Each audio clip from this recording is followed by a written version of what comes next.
বাবাকে আল্লাহ তাআলা এই পরিমাণ সম্মান দিবে, কোটি কোটি মানুষের সামনে আল্লাহ আলেম ওলামার মা বাবাকে এভাবে সেলিব্রেশন করে গিফট করে দিবে। আমার প্রিয় বন্ধুগণ, এজন্য আলেম হইতেছ, দ্বীনি শিক্ষা নিজে শিখতেছ। ও আমার মা, আপনি গর্ববোধ করেন, আপনি গর্বে আপনার বুকটা ফুলে ওঠার কথা। দুনিয়ার মানুষ যখন শুধুই কেবল দুনিয়ার দিকে দৌড়াচ্ছে, শুধুই কেবল দুনিয়ার পথে হাঁটছে, এমন এক কঠিন বাস্তব মুহূর্তে যে সময় একজন ডাক্তার হলে তার হাজার হাজার টাকা বেতন, কোটি কোটি টাকা বেতন, এরপরেও রোগী দেখার কারণে তার কোটি কোটি টাকা ইনকাম হয়, এই কঠিন মুহূর্তে আপনি মা আপনার সন্তানকে দিন শিখার জন্য দিন মাদ্রাসায় ভর্তি করাইছেন।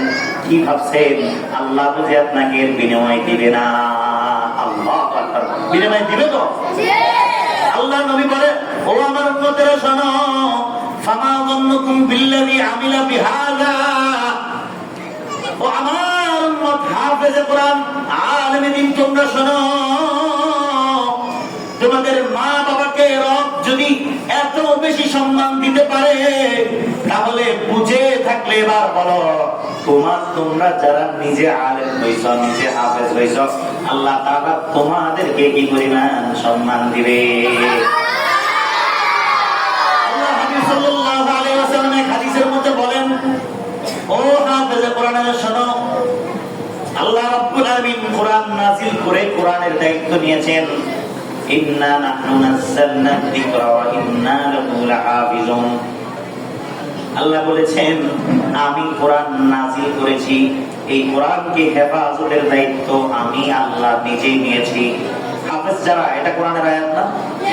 ইন্না নাহনু নাযালনা যিকরা ওয়া ইন্না লাহু লাহাফিজুন। কোন পারার আয়াত বলো তো দেখি? 14 নম্বর পারা। মাশাআল্লাহ, 14 নম্বর পারা, প্রথম পৃষ্ঠায় আল্লাহ তাআলা এই আয়াত নাযিল করেছেন, আমাদেরকে জানিয়ে দিচ্ছেন, ইন্না নাহনু নাযালনা যিকরা ওয়া ইন্না লাহু লাহাফিজুন। আল্লাহ বলেন, নিশ্চয় আমি আল্লাহ এই কোরআন নিজেই নাযিল করেছি এবং এর হেফাজতের দায়িত্ব আমি নিজেই গ্রহণ করেছি। তাহলে নাযিল করেছেন আল্লাহ, আর হেফাজতের দায়িত্ব তিনি নিয়েছেন। আল্লাহ রাব্বুল আলামিন নাযিলের দায়িত্ব নিজে নিয়ে হেফাজতের দায়িত্ব নিজে নিয়েছেন। তারপরেও রব্বুল আলামিন তোমাদের সিনাগুলোর মধ্যে কোরআনকে হেফাজত করেছেন। তোমাদের সিনাগুলোতে আল্লাহ তাআলা কোরআনকে হেফাজত করেছেন। এক একজনের সিনার মধ্যে, অন্তরের মধ্যে পুরা কোরআনকে আল্লাহ তাআলা ঢুকাই দিয়েছেন। আর তোমাকে আল্লাহ তাআলা কোরআনের হাফেজ বানায়া আল্লাহ নিজের কাজে তোমাকেও অংশীদার বানাইছে। সুবহানাল্লাহ। আল্লাহর কাজ ছিল কোরআনকে হেফজ করার দায়িত্ব কার ছিল? আল্লাহ বলছে, আমি নিজে এই কোরআন নাযিল করছি, আমি হেফাজত করব, হেফজ করব। কি করব? এটার সংরক্ষণ আমি করব। তাহলে এটা কাজ কার? আল্লাহ তাআলা তোমাদেরকে তার কাজে অংশগ্রহণ করেছেন, তোমাদেরকে দায়িত্ব দিয়েছেন। এখন তোমরা কোরআনের হাফেজ, ঠিক না? যদি আগুন লেগে ধ্বংস হয়ে যায়, ধ্বংস হয়ে যায়, যদি আগুন লেগে ধ্বংস হয় পৃথিবীর সব বইয়ের দোকান, তবু বিশ্ব থেকে হারাবে না পবিত্র কোরআন, তবু বিশ্ব থেকে হারাবে না পবিত্র কোরআন।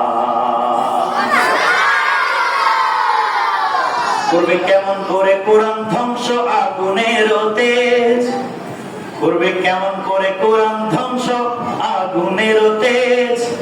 আছে বিশ্ব ভরা লক্ষ কোটি কোরআনে হাফেজ।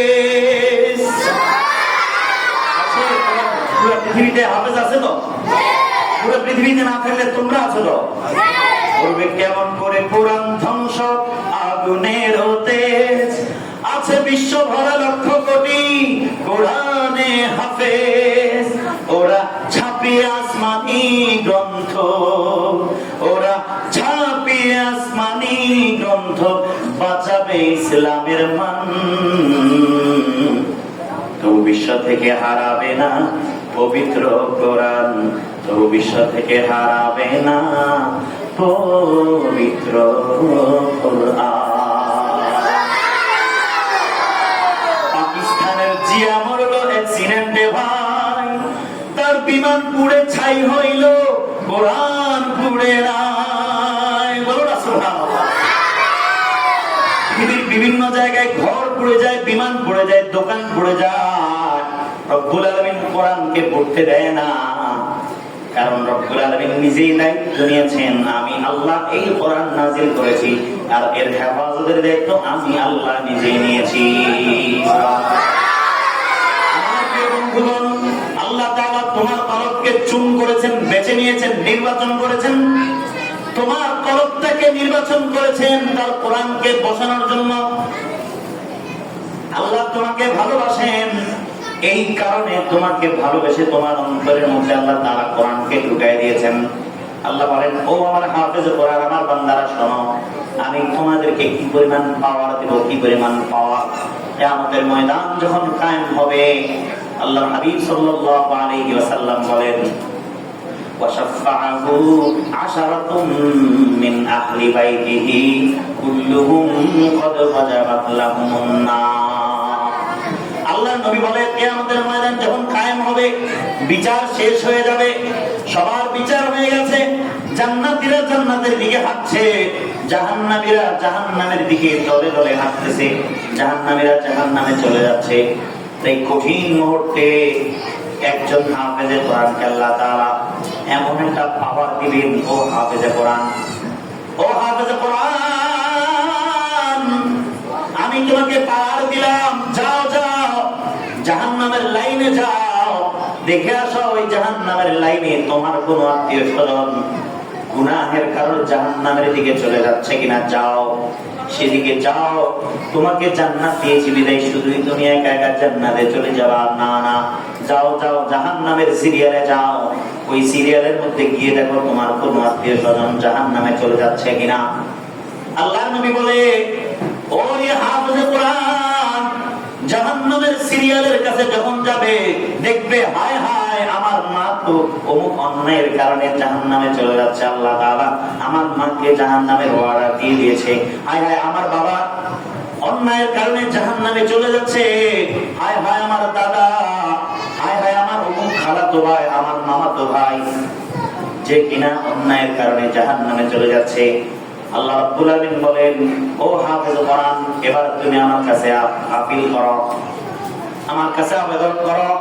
হাফেজ কোরআন তখন আল্লাহর কাছে আবেদন করবে, গো আল্লাহ, আমার যে মা আমাকে গর্ভে ধারণ করেছে, যে মায়ের কারণে আমি দুনিয়াতে আসছি, যে মা কষ্ট করে আমাকে লালন পালন করেছে, আমি হাফেজ হয়েছি এমনি এমনি নয়, আমার মা আমাকে মাদ্রাসায় দিয়ে আসতো, কিন্তু প্রতি সপ্তাহে একবার আমাকে না দেখলে তার ঘুম হতো না, আমি কি খাচ্ছি না খাচ্ছি আমার খোঁজ খবর না নিলে আমার মায়ের ঘুম হতো না, গো আল্লাহ, এত কষ্ট করে আমার মা আমাকে হাফেজ হওয়ার জন্য সহযোগিতা করেছে, আজকে আমার মা জাহান্নামে চলে যাচ্ছে, ও মেহেরবান আল্লাহ, দয়া করে আমার মাকে একটু আমার সাথে জান্নাতে দিয়া দেয়।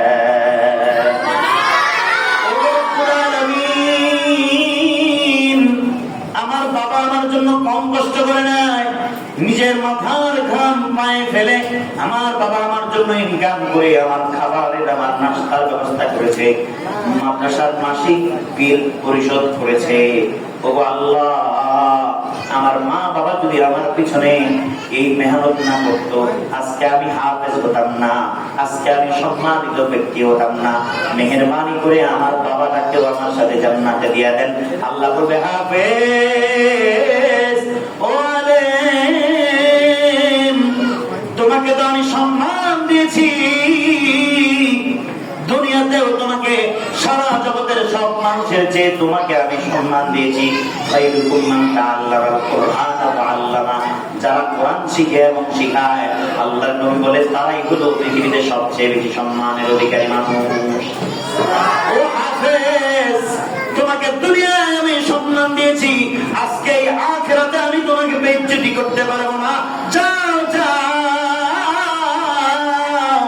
তোমার পরিবারের মধ্যে যারা জাহান্নামী হয়েছে তাদেরকে নিজের হাতে টেনে টেনে তুমি জান্নাতে নিয়ে যাও। ও আমার মা, ও হাফেজের মা, আপনার কপাল কত ভালো, আপনি একজন হাফেজকে পেটে ধারণ করেছেন। ও আমার মা, আপনি কত সৌভাগ্যবান, আপনার পেটে একজন আলেম আপনি ধারণ করেছেন। যে সন্তান আপনার জানাজার ইমামতি করবে, যে সন্তান ওই কঠিন হাসরের মাঠে আপনার পাশে দাঁড়াবে,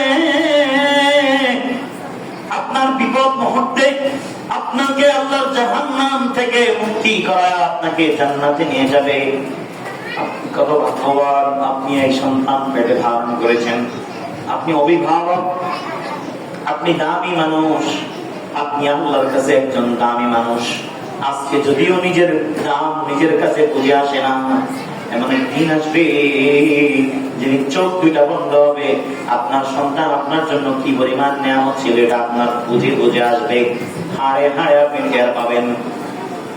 আল্লাহ রাব্বুল আলামিন কালামে হাকিমের এক আয়াতের মধ্যে বলেন, আল মাল ওয়াল বানুনা জিনাতুল হায়াতিদ দুনিয়া। ও জগতের মানুষ, আমি যে তোমাদেরকে সন্তানগুলি দিয়েছি, এই সন্তানগুলি তোমাদের হায়াতের মধ্যে তোমাদের জন্য জিনত, অলংকার। তোমার হায়াতে তোমার সন্তান থাকে, এটা তোমার জন্য অলংকার।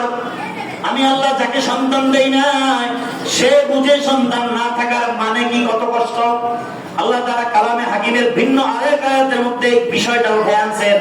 আল্লাহ তাআলা বলেন, ওয়ালিল্লাহি মুলকুস সামাওয়াতি ওয়াল আরদি ইয়াখলুকু মা ইয়াশাউ ইয়াহাবু লিমান ইয়াশাউ ইনাতাম ওয়া ইয়াহাবু লিমান ইয়াশাউ যুকুর। এটা কোথায়? 25 পারায়। মাশাআল্লাহ, এই তো মনোযোগ আছে, বলতে পারছি। 25 পারায় يخلق ما يشاء يهب لمن يشاء إناثا ويهب لمن يشاء الذكور। আল্লাহ তাআলা বলেন, আমি রব্বুল আলামিন তোমাকে সন্তান দিয়েছি। ও জগতের মানুষ, তোমাকে সন্তান আমি দিয়েছি। আমি যখন আমার মনে চেয়েছে তোমাকে পুরুষ সন্তান ছেলে সন্তান দিয়েছি, আমার যখন মনে চেয়েছে তোমাকে আমি মেয়ে সন্তান দান করেছি। শোনো, এগুলো আবার নিয়ামত, মনে রেখো। ويجعل من يشاء عقيما। ও বান্দা শোনো, ও বান্দি শোনো, আবার আমি আল্লাহ যাকে চাই তাকে বান্দা বানায়া সন্তান দেই না। ويجعل من يشاء عقيما, আমি যাকে চাই তাকে সন্তান দেই, আবার যাকে চাই না তাকে সন্তান দেই না, নিঃসন্তান করে রাখি। সুতরাং সন্তান যেহেতু আমি দিয়েছি, এটা আমার নিয়ামত, মনে রাখবা। এই সন্তান আমার পক্ষ থেকে তোমাকে গিফট করা হয়েছে, দান করা হয়েছে। সুতরাং তুমি তোমার সন্তানকে সঠিক অভিভাবক হয়ে অভিভাবকের দায়িত্ব পালন করবা। আল্লাহর হাবিব সাল্লাল্লাহু আলাইহি ওয়াসাল্লাম হাদিসে পাকের মধ্যে বলেন, আলা কুল্লুকুম রাঈন ওয়া কুল্লুকুম মাসউলুন আন রাইয়াতিহি। ও আমার উম্মতেরা, আলা কুল্লুকুম রাঈন, তোমরা প্রত্যেকেই দায়িত্বশীল। তুমি একজন মা, তুমিও দায়িত্বশীল। তুমি একজন বাবা, তুমিও দায়িত্বশীল। তুমি একজন দাদা, তুমিও দায়িত্বশীল। তুমি দাদি, তুমিও দায়িত্বশীল। আলা কুল্লুকুম রাঈন ওয়া কুল্লুকুম মাসউলুন আন রাইয়াতিহি। আর আল্লাহ তাআলা তোমার এই দায়িত্ব সম্পর্কে তোমাকে জিজ্ঞাসা করবেন কিয়ামতের ময়দানে। তোমাকে যে আল্লাহ সন্তান দিয়েছেন গিফট হিসাবে, আবার হাজার হাজার মানুষকে যে আল্লাহ তাআলা সন্তান দেয় নাই, কত মা বোন এমন আছে 10 বছর 20 বছর পর্যন্ত কোনো সন্তান পায় না। দুনিয়ার কোনো এমন কবিরাজ পাত নাই, এমন ডাক্তার পাত নাই যার কাছে যায় নাই, ভুক্তভোগী সন্তান পায় না। অথচ আল্লাহ তাআলা তুমি না চাওয়ার পরে আল্লাহ তোমাকে সন্তান দিয়ে দিয়েছেন। এই সন্তান নেয়ামত পাওয়ার পরেও তুমি তোমার সন্তানের দায়িত্বটা ঠিকভাবে পালন করলে না। তুমি তোমার সন্তানকে মাদ্রাসায় দিয়া নিজেকে মনে করেছো তোমার আর কোনো দায়িত্ব নাই। মাদ্রাসা থেকে ফোন করলে ফোন ধরো না, তোমাকে মেসেজ করা হয় তুমি মেসেজের উত্তর দাও না, অথবা তুমি তোমার সন্তানকে স্কুলে ভর্তি করাইছো, অথবা তুমি তোমার সন্তানকে দিনের শিক্ষা দাও নাই, অথবা তুমি তোমার সন্তানকে পুরোই মূর্খ হয়ে রাখছো, তুমি তোমার সন্তানকে দিন মোটেই শিখাও নাই। এমন যদি তুমি দায়িত্বের খেলাপ করো, অভিভাবকত্বের তুমি অবহেলা করো, আল্লাহ হাবিব সাল্লাল্লাহু আলাইহি ওয়াসাল্লাম বলেন সুন্দর অভিভাবকত্ব পালন করলে যেমন পুরস্কার হবে, সেরকম ভাবে অভিভাবকত্বের দায়িত্ব যদি তুমি ত্রুটি করো সেটার জন্য তোমাকে ধরা হবে, সেটার জন্য তোমাকে ধরা হবে। যেমনি ভাবে তোমার জন্য রয়েছে পুরস্কার, আবার তেমনি ভাবে তোমার জন্য রয়েছে তিরস্কার। যদি তুমি পুরস্কার অর্জন করো, নিজের সন্তানকে সঠিকভাবে গাইডলাইন করে সন্তানকে সুপথে পরিচালিত করো, তবে তোমার জন্য রয়েছে পুরস্কার। আর যদি তোমার সন্তানকে সুপথে পরিচালিত না করো, বিপথে পরিচালিত করো, তো তোমার জন্য রয়েছে তিরস্কার, মানে জাহান্নাম। নাউযুবিল্লাহ। এজন্য আমার প্রিয় মা, আপনার পায়ে হাত দিয়ে বলি, সন্তানকে মাদ্রাসায় দিয়েছেন আলহামদুলিল্লাহ, আপনার প্রতি কৃতজ্ঞ, আপনার পায়ে সালাম করবো আমি, আপনি আপনার সন্তানকে মাদ্রাসায় দিয়েছেন। তবে হ্যাঁ, দিয়ে আপনার এখানেই দায়িত্ব শেষ নয়। আপনার সন্তান কি করছে, কতটুকু করছে, কতটুকু সে সঠিক পথে চলছে, এই সব কিছু দেখভাল করার দায়িত্ব আপনার।